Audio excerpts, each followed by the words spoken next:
이제 출애굽기로 넘어왔습니다. 여러분, 출애굽기는 사실 이 창세기의 연결이죠. 예, 독립된 책이라기보다는 창세기의 연결편으로 생각하는 게 맞습니다. 그래서 원래 원어 성경에 보면 우리 그 출애굽기의 1장 1절에는 야곱과 함께 각각 자기 가족을 데리고 애굽에 이른 이스라엘 아들들의 이름은 이러하니 이렇게 시작을 하고 있는데요. 원어 성경에 보면 그리고라고 하는 말이 맨 처음에 단어로 나오고 있습니다. 그래서 말 그대로 그 창세기가 요셉의 이야기, 특히 요셉이 죽는 이야기로 끝나잖아요. 그리고 창세기는 지금 이 이야기를 받아서 그리고 그죠?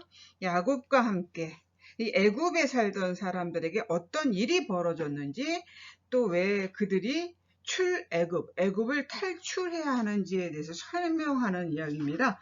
그래서 이 출애굽기가 창세기의 연결편이라는 거 기억해 두시고요. 우리가 오늘 출애굽기를 좀 본격적으로 이 출애굽기의 영적인 어떤 의미 이런 것들을 좀 살펴보기 전에 그래도 기독교인이라면 상식적으로 알아야 될 내용들 잠깐 좀 먼저 살펴보겠습니다. 이 유대인들은 모세오경, 토라라고 많이 부르지요. 토라 이 모세오경을 이렇게 부르고 있습니다. 창세기는 태초에란 뜻으로, 그리고 출애굽기는 이름들, 우리가 지금 공부한 출애굽기죠. 그리고 레위기는 부르셨다라는 의미의 뜻으로, 그리고 민수기는 광야에서, 그리고 신명기는 말씀들로 이렇게 불러오고 있습니다. 그런데 기독교인들은 이 모세오경에 다른 이름을 사용하고 있는데요. 기원전 300년경에 다 흩어져 살던 유대인들, 그걸 디아스포라라고 합니다. 이 유대인들이 모국어, 히브리어죠. 히브리어를 잃어버린 유대인 2세, 3세들을 위해서 그리스어로 이 원래의 히브리어 성경을 번역한 성경책을 이게 가장 오래된 성경이 되겠죠. 이걸 70인역이라고 합니다. 아주 유명한 책이죠. 70인역. 이게 가장 오래된 구약 성경의 번역본입니다. 이 성경에서 사용한 그 책 이름을 기독교인들은 그대로 사용하고 있습니다. 즉 창세기는 창조라고 하는 의미로, 그리고 출애굽기는 탈출, 그리고 레위기는 레위인들에 관한 글, 그리고 민수기는 인구 계수, 그 다음에 신명기는 둘째법이라고 하는 의미의 책으로 이렇게 쓰여졌고 번역됐는데요. 이 내용들, 요 70인역을 지금 기독교에서는 사용하고 있습니다. 근데 유대인들은 이 70인역이 자신들의 원래 토라를 잘못 사용하는 것이라고 생각을 해서 70인역을 사용하고 있지 않죠. 우리는 이 70인역을 통해서 모세오경 성경을 읽고 번역한, 그리고 각자 나라의 말로 번역한 책들을 지금 여러분이 보고 계신 그 성경책이 되겠습니다. 자, 그래서 출애굽기가 이 창세기의 연결편이다 정도는 알아두시면 되겠습니다. 출애굽기의 중심은 시내산 언약이다. 이 이스라엘 민족이 하나님과 이 특별한 약속과 언약을 직접 맺은 민족으로 그 아주 특별한 자신들의 정체성을 출애굽기를 통해서 이 역사적 사건을 통해서 만들게 되는 것이죠. 우리가 누구인가에 대한 그렇죠? 이 어떤 핵심적인 신앙교육, 종교교육을 출애굽한 이래로 계속 어떤 일들을 통해서 그들이 계속 그것을 기억하고 교육하게 되었는가. 오늘 우리가 살펴볼 이 출애굽기에서는 이런 내용들 좀 자세히 살펴볼 시간은 되지 않을 것 같아서 지금 잠깐 좀 얘기를 드리고 또 다음에 어떤 기회가 되면 이런 얘기를 좀 드리고 싶은데요. 출애굽기가 이 어떤 시내산 언약, 하나님이 자신의 약속을 지키기 위해서 일하시는 하나님, 그래서 이스라엘 민족과 직접 언약과 약속을 맺으시고 그들을 역사 속에서 그들의 민족의 지도자를 직접 세우시고 그렇죠? 직접 역사 속에서 주관하시고 개입하시는 이야기, 이 생생한 대서사의 이야기가 출애굽기의 이야기잖아요. 이 이야기를 읽으면 특별히 우리 민족의 역사와 너무나 비슷한 부분이 많기 때문에 정말 가슴이 뜨거워지고, 네, 살아서 역사하시니까 하나님의 역사를 우리들이 매번 출애굽기를 볼 때마다 경험하게 되는데, 유대인들이 뭐 지금은 너무 기독교랑 또 거리를 많이 두게 돼서 우리에게 준 유산이 분명히 있지만 저희들이 유대교를 잘 알지 못하게 되었습니다. 그런데 다른 건 다 여러분 잊어버리실지 몰라도 이건 좀 기억을 했으면 좋겠어요. 유대인들이 해마다 종교의식으로 지키는 큰 절기 중에 하나가 이 유월절과 무교절이거든요. 이 이스라엘 사람들이 하나님의 명령대로 그 유월절 의식을 첫 번 유월절을 치렀던 그 모습 그대로 매해 재현을 해서 그 자녀들에게 보여줍니다. 그래서 일종의 신앙교육을 하고 있고요. 하나님께서 자신들의 조상인 이스라엘 민족을 이 애굽의 노예에서 어떻게 끄집어내 주셨는가를 그걸 직접 경험하지 못한 후손들에게 그때 그대로의 모습을 보여줌으로써 이걸 대대로 이어가는 어떤 신앙 교육적 전통이 되었습니다. 우리로 하면 6.25 전쟁과 같은 그 민족적인 비극의 상황들 속에서 어떻게 이 민족이 살아남았는지를 마치 보여주는 것처럼 이들이 이런 일들을 해마다 하고 있다라는 것이죠. 그래서 그 당시에 이 탈출 전야의 긴박했던 모습을 부모가 하나의 예식으로 치르는 것을 보면서 자녀들이 이 예식에 무슨 뜻이 있겠습니까? 라고 출애굽기 우리 12장 26절의 말씀처럼 이렇게 궁금해서 묻지 않을 수 없게 하는 아주 그러한 교육 차원의 종교 의식이 되었습니다. 그래서 이 6월절의 밤에 있었던 그 긴박감은 여러분 성경 출애굽기 12장 8절에서 11절의 말씀이 나오고 있죠. 오늘은 이 말씀을 제가 조금 길지만 다 읽어보고 싶습니다. 그날 밤에 그 고기를 먹어야 하는데 고기는 불에 구워서 누룩을 넣지 않은 빵과 쓴 나물을 곁들여 함께 먹어야 한다. 너희는 고기를 결코 날로 먹거나 물에 삶아서 먹어서는 안 된다. 머리와 다리와 내장 할 것 없이 모두 불에 구워서 먹어야 한다. 그리고 너희는 그 어떤 것도 다음날 아침까지 남겨두어서는 안 된다. 아침까지 남은 것이 있으면 불에 태워 버려야 한다. 너희가 그것을 먹을 때는 이렇게 하여라. 허리에 띠를 띠고 발에 신을 신고 손에 지팡이를 들고 서둘러서 먹어라. 유월절은 주 앞에서 이렇게 지켜야 한다. 이 이집트 애굽의 탈출 전야의 이 모습은 그야말로 길을 떠나는 어떤 여행자의 차림이죠. 언제든지 떠날 수 있도록 준비를 하고 있는 모습이죠. 언제 고기에 나물에 양념을 재고 숙성을 해서 먹고 어느 겨울에 빵에 효모를 넣어서 부풀려서 부드럽게 해서 먹겠느냐 이 말씀입니다. 언제 옷을 갈아입고 떠나겠느냐. 언제든지 길 떠날 복장을 하고 준비하고 있으라고 하는 명령입니다. 그런 의미에서 이스라엘 민족이 신앙 전통에서 떠남이라고 하는 게 큰 의미를 가지고 있습니다. 아브라함도 고향을 떠났고요. 야곱도 요셉도 길을 떠났습니다. 모세는 온 이스라엘 민족을 이끌고 애굽을 떠나야 했습니다. 특히 이 그들의 떠남은 죄와 억압에서 떠나고 있음을 보여주고 있거든요. 그래서 이 유대교와 기독교의 신앙 전통에서 죄의 자리, 악의 무리에서 떠나는 것, 이 인간적인 욕망에서 벗어나서 하나님께로 가는 이것이 신앙적인 출발점이 된다. 하나님의 사람이 되기 위해서 제일 먼저 요구되는 것이 바로 이러한 떠남일 것이다라는 걸 여러분이 기억하시길 바랍니다.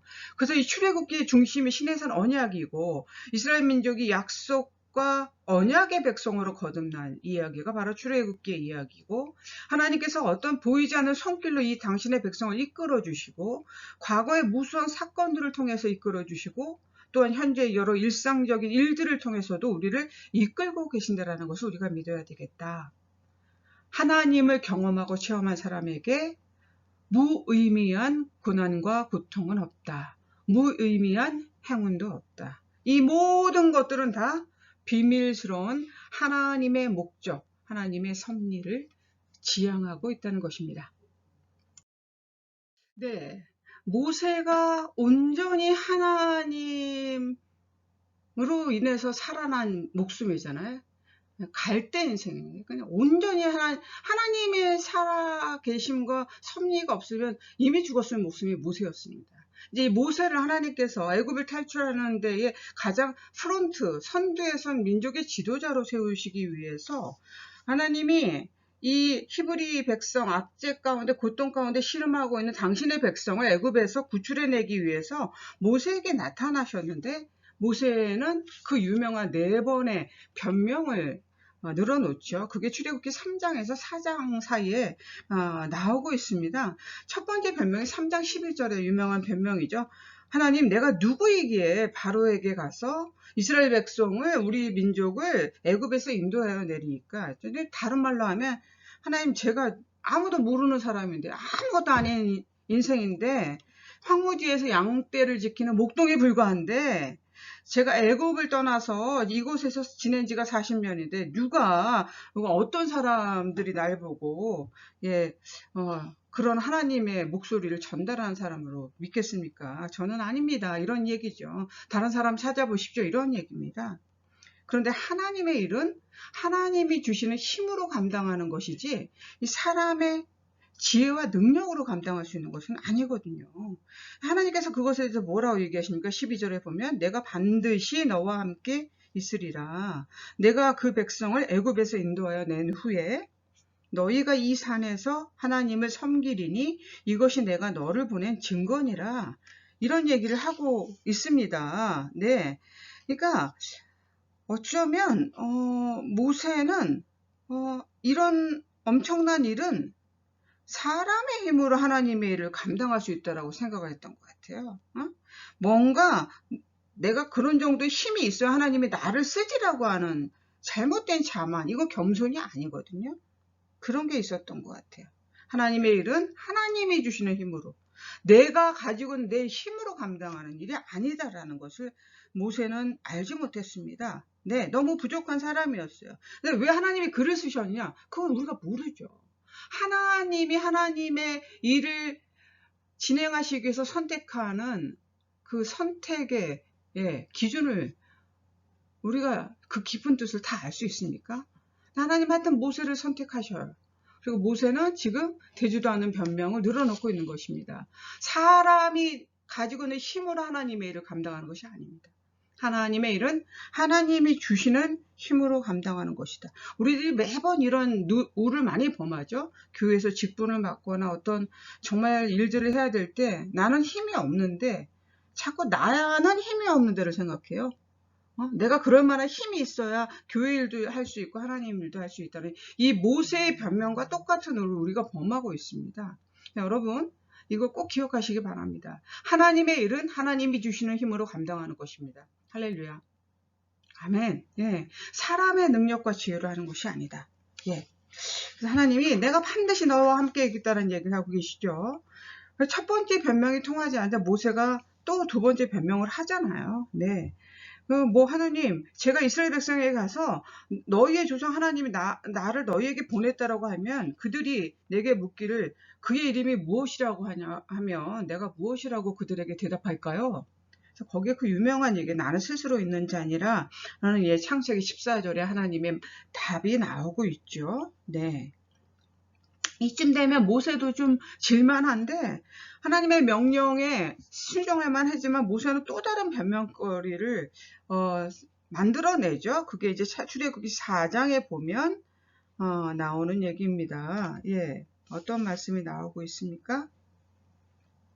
하나님, 제가 본드에 이 입이 말을 잘 못하는 사람이고 입이 뻣뻣하고 혀가 둔한 사람입니다. 이런 변명을 하고 있습니다. 네.